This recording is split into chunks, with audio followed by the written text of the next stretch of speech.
Annika, afturskrifundur hjá ÍR, hvað var svona stærsti parturinn af þeirri ákvörðun eða hvað svona?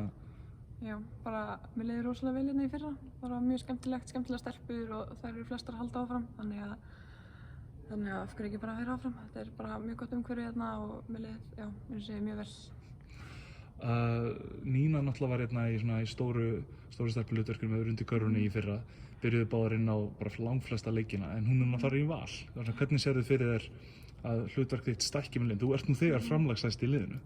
Já, sko, mér leiði alveg vel í ferkarstöðinni, en ég var náttúrulega, við vorum meira bara að skiptast á í fyrra og en já, það var náttúrulega, Nína sá mjög mikið að skúra hjá liðinu, var svona yfirleitt stigahæst og það var bara klárlega að losna það að fá að skóra meira kannski, reyna það allavega og bara já, gera allt sem ég get til þess að hjálpa liðinu, það var alveg fullt hægt að bæta frá því fyrra.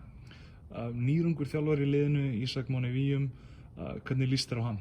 Já, bara það sem ég séð á honum, bara mjög flottur, mjög metnaðarfullur og já, þetta er alveg að þjálfa held ég hans ástríða í lífinu, þannig að já, hann er örugglega bara mjög flottur og já, mjög spennt bara fyrir tímabilinu. Er einhver eftirsjá af Óla þjálfara? Já, klárlega. Hann var alltaf frábær þjálfari og en hann er bara kominn í geggjagigg og stal Nínu á okkur. en já, hann er bara eftir að standa sig vel þarna vonandi. Hvernig spáir þá fyrir svona gengi ÍR-liðsins á næsta tímabili? Hvernig sér þetta fyrir þér?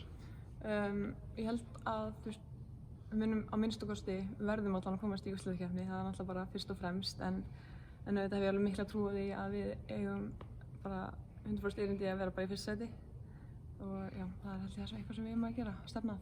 Er þið með betra liði ár en í fyrra? Sko, ekki eins og við erum alltaf aðeins búin að þynnast frá því fyrra, en svo er alltaf aldrei að vita hvað gerist, hverju að koma og sæna hjá okkur og spennandi tíma framöndan. En hvað með deildina? Níu lið í fyrstu deild kvenna, hvernig er það að fara í þig? Bara mjög spennandi. Ég er bara, já, mjög spennt fyrir því. Þú veist, fyrst tímabilið sem ég var að spila meistaraflokki, það voru bara 4 lið í deildinni, þannig að það er búið að vera bara mjög mikill vaxandi og þú veist, ég er alveg klárlega, þú veist, var alveg svona frumkvöðull í því að byrja að stofna kvennalið aftur og eitthvað. Þannig ég er bara mjög vel á þetta. Mjög spennt. Allt í lagi, til hamingju með þetta. Já, takk.